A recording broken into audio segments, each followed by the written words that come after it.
This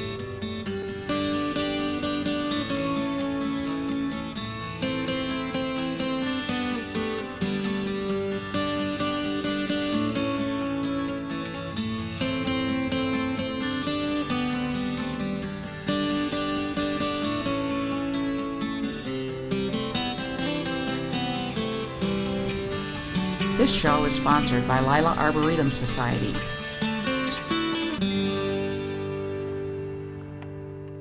Hello, I'm Vi Gogol, Master Gardener, and this is Sue Stetler, and we're at her garden today, and this is one that would be pretty difficult to put on the garden tour. Except the only parking places I see are in the driveways. But since they didn't have a garden tour this year, we didn't have any gardens to put on our AccessVision in the garden show. So several people have wonderfully volunteered for us to come, and these are gardens that the only time you'll see, unless you're a friend of Sue's and she's digging flowers to give away, which I do, then you won't be able to see this. We're here at the front by the driveway. Tell us a little bit about how this evolved. Sure. When I first bought the house about 19 years ago, this area here was nothing but really overgrown shrubberies. There was a burning bush that was probably 6-8 feet tall that for the first 2 years I lived here never burned, and I just wanted garden. So I had it all ripped out and soil put in. I've planted these. When I ask for help for projects that are bigger than me, I do the plantings afterwards, but I'll have somebody help me remove shrubbery. So I have a significant number of bleeding hearts that have just kind of reseeded themselves, and some hosta. Those are the old-fashioned bleeding hearts. Well, this one is a gold standard. This one is a nice pink one. I have an alba. This one's an alba. That one's an alba, so they're white blossoms. They only bloom once, though? Yes, yep, they're very traditional. I love those. The pink ones are out back. So they just take over, do their thing, and then I fill in with hosta and a few sun-loving things. I've brand new hosta here of praying hands. Yep. I recognize that when I have it. Yep, and I enjoy filling with coleus because it gives me all-season leaf color, and it kind of takes sun or shade. I always talk to new gardeners and say, don't concentrate on the color of the flowers on your perennials. Concentrate on getting beautiful foliage because it's going to be there all season. That's right, and a variety of shapes as well as color. Right. So there was overgrown shrubbery there. This was grass, this little strip, and I thought, well, if I'm taking the corner out, I might as well come all the way up the driveway. And so as we get into a little more sun across the driveway, I've got a few daylilies. This one happens to be one of my favorites. It's called cedar waxwings. I like that. Yep. I can't remember. I've got it on my list. And then a couple more hosta. This one's been a lot of fun in the last year. It's called Razor's Edge. And when you lift the leaves up, you have these wonderful purple stems that come out of it. Beautiful. And so that one's just a lot of fun. The purple shows up before the leaves actually pop out. A little, so you get a little bit of the color. Yep. And there's one of the reblooming. Yes, this one's hearts. Yep, this is one of the little rebloomers. Actually, it kind of blooms all season, and I have a couple of those spattered around. Yep, and then we kind of come across again significant change from when I purchased the house. The sidewalk was narrow and parallel underneath the eave. And there was shrubbery up against the house. So the sidewalk came out and this new one went in, and then garden beds. That's a way to take care of your broken pots. Especially when it's a broken pot of a dear friend. So that was last forever. That was a Helen Devine pot that she had given me a small plant in, and I broke it and couldn't toss it, so there it is. I'm the same way. Yep, yes, I do. So then I just have all kinds of things here. Iris and daylilies and hosta are my three passions, mostly the daylilies, a little hosta. So some of them are coming along. These are New Guinea impatiens? They are the sun patient New Guinea style. And they're a cultivar these days that handle the sun. Need lots of water. You got to be on them on the water, but they handle sun lovely. My mom's a zinnia girl, and so I have zinnias in the garden this year. I've gardened hers and just load her garden up with zinnias. It makes her really happy, and they last all season, so that's a lot of fun. Okay, here's some Lovely daylilies just ready to burst Yep. almost. Yep. And in the back, Yep. that yellow one is attractive Yes. with a pink center. Yep. And I actually can tell you if I think for a second. The name Jack. Yeah, Monterey Jack. That yellow one with the yellow throat is Monterey Jack. And the pink one to the right that's got a lovely ruffled edge. I actually stole those from my mom's garden. And let's see, they have a strange name if I can find it on my list. Well, while you're looking, there's a bed out here. I don't think I want to sleep in that bed though. No, there's a bed head, that's true. Underneath I have 3 pots that are hostas. And as we go around the gardens, I have several pots of hostas and a few pots of daylilies that I winter over in the garage. So they are not planted every year. So in the fall, I will bring them up underneath the eaves, late fall, like November, and let them kind of settle in and dry out. I bring them into the garage and leave them alone all winter long. Now, what was this we were? Daylilies and hostas. Daylilies and hostas. Yep. And then I'll bring them out in March, line them up along the driveway for the sun's for making them sun, during the day. Yeah. Yep, sun and water, and bring them up. Okay, I saw a little purple flower, and now I've lost it. It looked like it might be some kind of a hydrangea or a phlox or... Well, I've got a little bit of a phlox coming back. I have a hard time with my phlox. Do you have deer here? No, I don't. They don't do well for me. Oh, and so okay. I'm kind of, this daylily here is called Moses Fire. It's a lovely, lovely dark double red. I found Susan Weber? Yep, this one's going to be a Susan Weber. This one I got at the Lila Arboretum plant sale. So there's 2 or 3 in the garden I've picked up from the Arboretum. I might have dug that one over at the farm in Albion. We went over there and he just kept going through, digging, and we had people digging up the plants, splitting them in half. We got half, he kept half. That would be one, yeah, that was fun. Very fun, it would be. A miniature foxglove I found. The hollyhock, I purchased one hollyhock last spring. It was a miniature. It only got to about 3.5, 4 feet. And it has reseeded, so I'm hoping for next year for a nice cluster of hollyhock right there. Right, and so the rabbits don't come and eat it. No, I'm pretty lucky with the rabbits. And that's an Asiatic or an Oriental Yep. lily, and that's one of the what do they call them? The tall. Yes. Some people call them tree. Yes. Well, this one, lovely pink, and then the yellow is lovely, and then the ones to the right were a very beautiful orange, almost like a push-up pop ice cream color. They were a lot of fun. And I love this one. That one's the first year it's bloomed for me, so that's a lot of fun. I have one I paid a lot of money for. It doesn't look like it's going to bloom this year, but it bloomed. It was the first one to bloom the first year I had it, and it was the last one to bloom in my garden. Oh, that's fun. Well, I said you earned the price I paid for you. Yeah, for a double bloom. It was really. Yep. You know, over the years I've kind of kept track when early on in the season when they all start to set scapes, I put golf tees behind the ones who are not setting scapes. And then as they do, I pull the golf tees. And the end of the season, then I know which plants never blossomed. Okay. And I can deal with digging them up, splitting them, figuring out why. You don't want to bypass your insects on the wall. Yeah.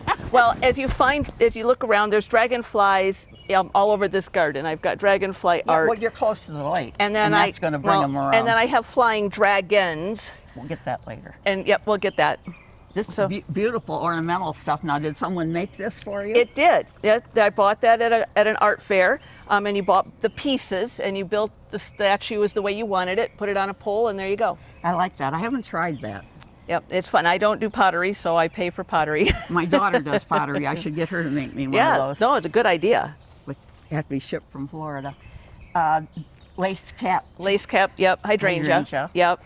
Now, do you put any sulfur around it to try to keep it blue? I do not. Nope. So you get part pink and part blue. And actually the plants, the blossoms fade, excuse me. They'll start off with the purple, and then as the blossom gets older, it turns to pink. So they kind of change color as they go.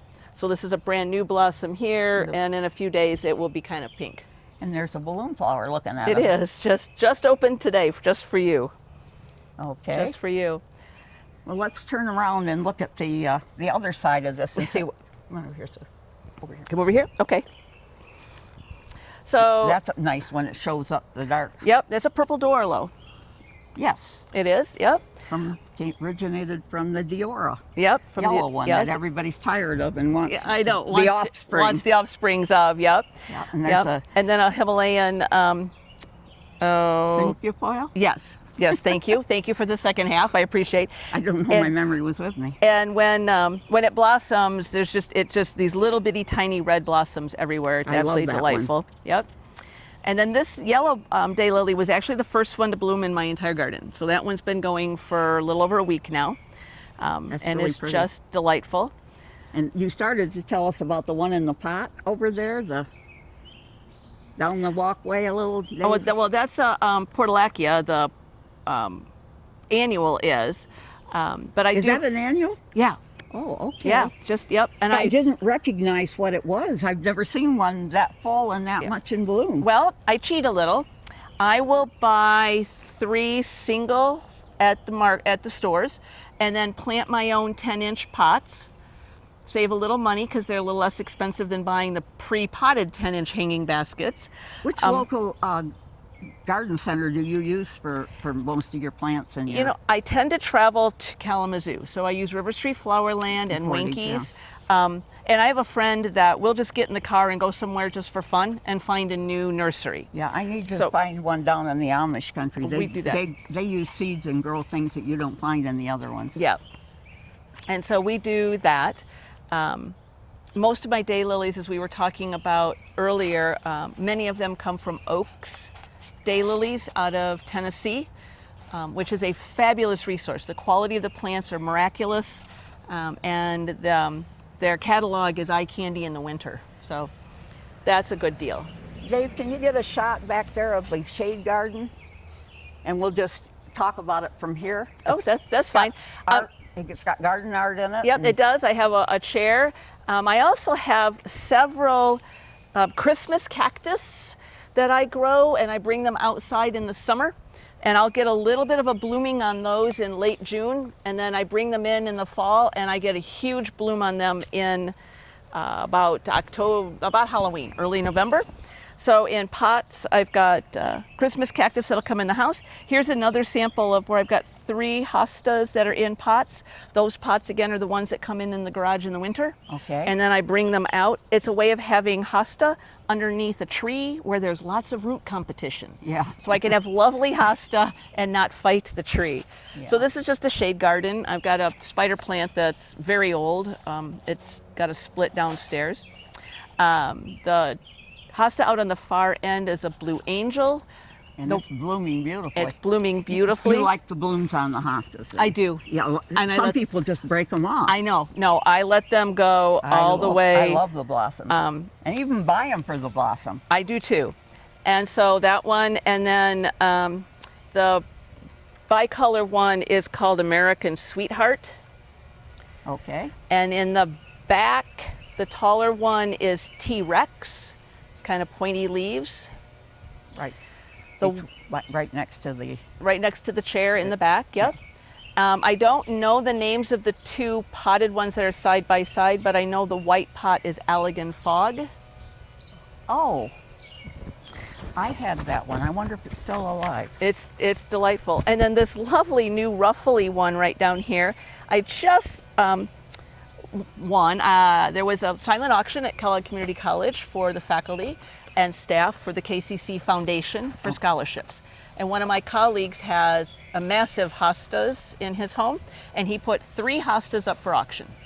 So I won by paying for the 3 hostas. So that is one of them that I've just got from Pete Williams' garden. There's 2 more out back, and I don't. Pete's artistic, isn't he? He is. Yeah. Yes, Pete's an artist and teaches does at the pottery. college. All kinds of art, but yes, he does. Yeah, he So- goes to the garden market and Yep. Marshall Garden Tour, Yep. which I don't think they held one this year either. Well, that happens with COVID. So that one's a lot of fun. So I have no idea what the cultivar really is, but I call it Pete Jr. because it's the smallest of the 3 I brought from Pete's house. Yeah. When I make my labels, sometimes on the back side of them, I write who I got it from. Yes, I try to keep that in notes. That's what I'm walking around with, are notes about things that I've collected over the years and where I've got them. Okay, Dave, let's move over and go Here's down a couple the hill. of my daylilies that I will winter over in the garage. That one's really tall. I know. Yellow? I have no idea. These were splits of things or given to me, and so when they open, I'll be able to research what they are. Okay. But I don't know. Because I have one that's real tall from my mother's garden, and I'm not sure what the name of it is. Yep. So then I've just always used Gerber daisies and lantana to fill this. It gets really, really hot, and with lots of water, they love it. What's growing up here is actually part of my passion flower. Oh, yes. So this is one of the fun things about my gardens that not a lot of people have. We have run into it before in Marshall on the garden tour. Yep. And so it's a perennial. You cut it down at the end of the season. So as of June 4th. You mulch it then heavy? Heavy mulch. For the winter. Heavy mulch for the winter. I use a lot of white pine needles. I have a white pine down bottom of the lake, down by the lake, and so I use white pine needles. June 4th, it was literally ankle tall, and this is where we're at now. There's a flower that. Yeah, that one may have been from yesterday. It blossoms, the blossoms open hard when the sun is on it. And it has a very distinct and pleasant aroma. Dick Young had a neighbor that had these, and he kept digging them and bringing them to us, but we couldn't keep them alive. Well, I've got some if somebody wants some, but it does spread, so you do have to kind of pay attention. If it lives. If it lives. So anyway, I try to train it to go out both toward my front doorstep and across here to the deck. It literally will grow to the roof line and fold back over itself by the end of the season. Is this incredible? No. It's Invincible Spirit. It was one of the first. It was the first Invincible series by Proven Winners. Did you buy one from the Arboretum? I did not. I was given it at the end of the Master Gardener College Conference many years ago, and it's been there ever since. Yeah, that's a beautiful shade of purple and pink. That one, I believe, is Pocket Change. This one is Sweet Potatoes.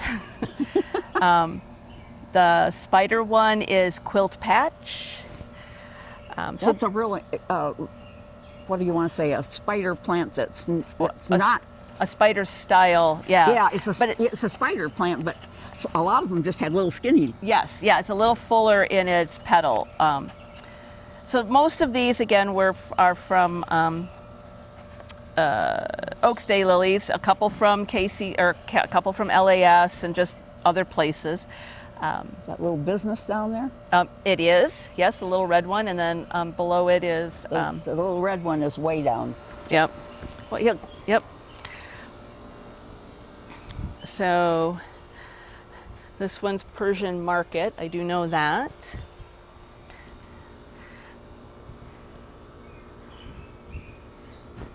No, actually, this one's Pocket Change. That one's Indian Giver. I'm backwards. Indian Giver. Yeah, I like Indian Giver. Indian Giver's the purple one. I got it backwards. Indian Giver's the purple one. Pocket Change is the red one. No, I don't normally like purple flowers, but that one's gorgeous. Yep.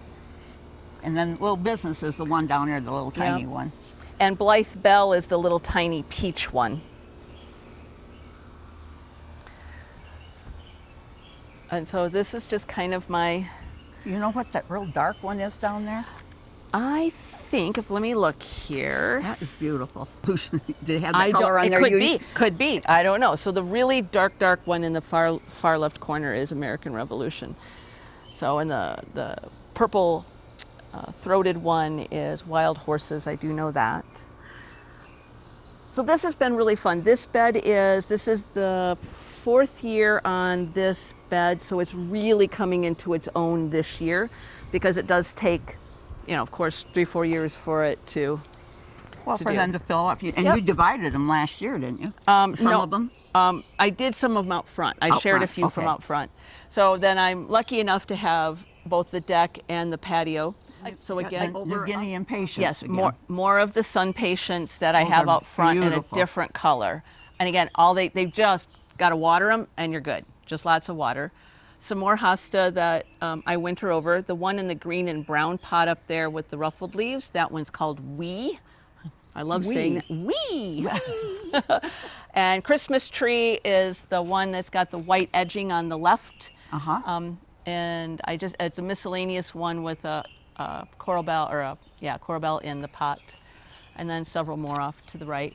You have a mannequin over here on the side garden. Well, yeah, He's got to get his camera around there. Yeah, it's a doll frame. It's a dress frame. I'm a quilter, and so I have an antique sewing machine base, That's neat. a singer base Underneath the pot of purple flowers there. underneath the base here. The green-edged petunias. Yep. So that was something I picked up at a garage sale to have in my garden, is to represent my sewing. These are 3 daylilies. 2 of these are the ones I was sharing with you that I was able to get at the Iris Farm in Traverse City. And so they're cultivars that they developed, which is kind of fun. Yeah. Yep.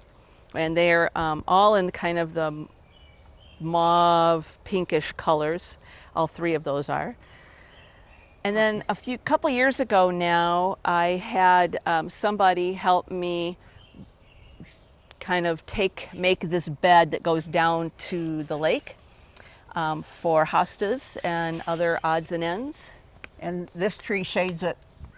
This tree shades pretty much everything. This is about as much sun as the backyard, the lakeside will get until late afternoon. And then as the sun comes around toward the front of the house, which is west-ish, then it really gets baked for an hour or 2. I see you like rusty objects. Yeah. Yeah, I have them too. Yeah, this side of the garden is more about a memory garden. So the beds, the daylily beds, are named after my cats whom I lost. So one is Sophie's bed and one is Emma's bed. And so back here I tend to have angel art and my toad houses for my toads to live in. The hostas. Do they ever go in there? Oh yeah, yes, yeah. The hostas along the base of the tree. The one on this side and its match on the far other is our Paul's Glory. Makes me want to sing glory, glory, hallelujah. Yep. And then the one that's bicolor here is called First Frost, which I love very much. And then there's Fragrant Bouquet, and then a blue wedgewood, and then another Paul's Glory. Yeah, it's neat, the colors of the foliage here, where you've got mixed colors. It really makes both of them stand out. Yeah, that was the hope. They highlight each other. That was the hope, yep. And I like the chartreuse colors along the hill because they do pop. So I try to pick up hostas that are really yellowy as opposed to dark and lovely, you know. Is this a miniature here? Yep. It's just a nice little spreader. And that one actually somebody gave me. And so it's just, I had just a little bit of a floret of it, and now it's kind of doing its thing. And then the Bleeding Heart is a repeat of the gold standard from, actually it's a split from the one up front. Yeah. So it did its blossoming earlier in the season. And then I've this is your angel, because Yep. there's angels all over. I know, that was a gift from a couple of my friends who brought that to me for Christmas. I was going to suggest that you have Brett make you signs for your cat gardens up there. I actually do have rocks in there. I have painted the names on them? No, a friend of mine had them engraved. Oh. So one has a phrase that I always said to Emma, and the other one has a phrase that I always said to Sophie. And so they're very, very, very special to me. So we have Rainforest Sunrise is the little one on the left. Mine is not as big as some people's. I think it's because it's fighting for root space. Yeah. Yep. The one in the back is Key West Center. Or Key West, I'm sorry, it's in the center. I don't know these two. This one's a June Spirit, so it's a little June.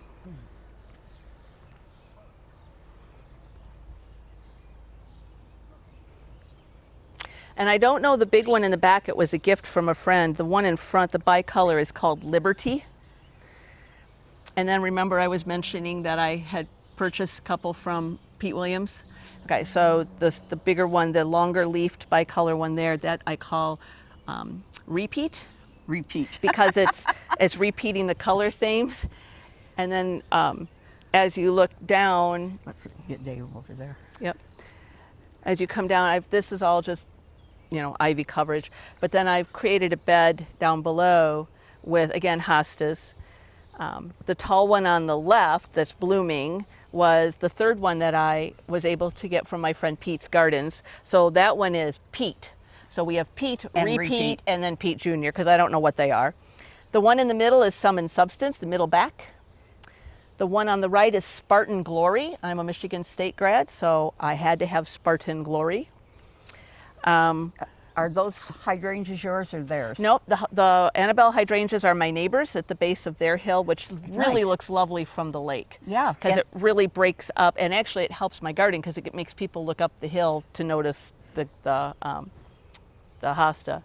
And then the lower bed is just kind of, they're all naturalizing lilies. So just what I used to call or grew up calling ditch lilies, you know, just naturalizing lilies and some iris Well, that have don't been put any split. hybrid ones in the same bed with them. Oh, no. They get choked out with those. Yes, they do. They do. And so that's just, and I'm not sure I have enough sun there for them to really blossom well. So that bed may someday become something else. I just don't know what yet.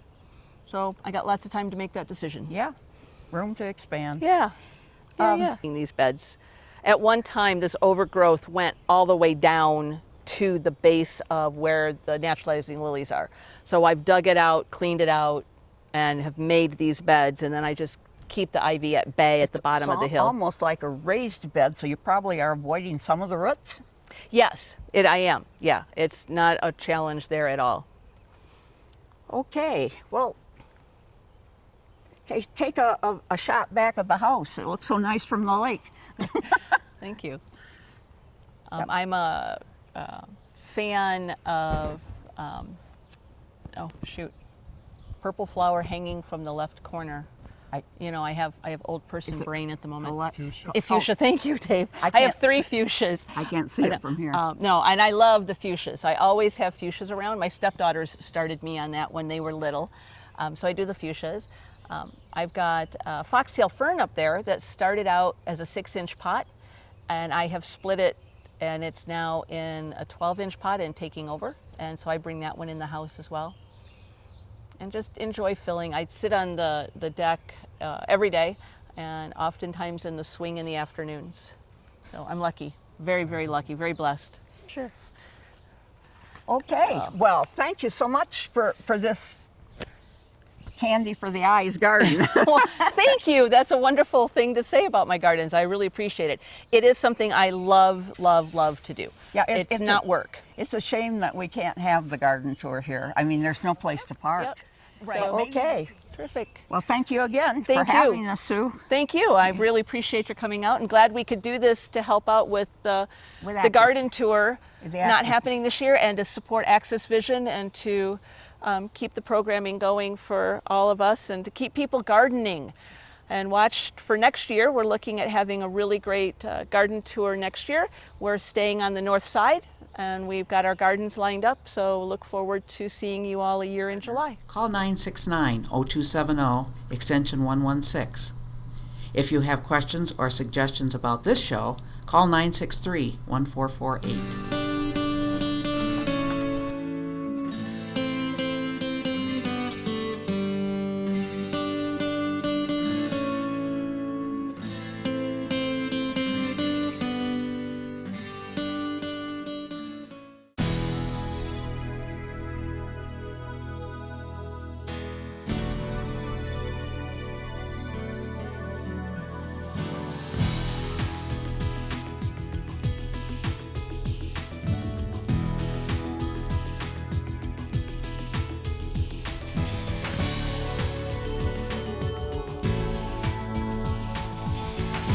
AccessVision. Your voice, your community.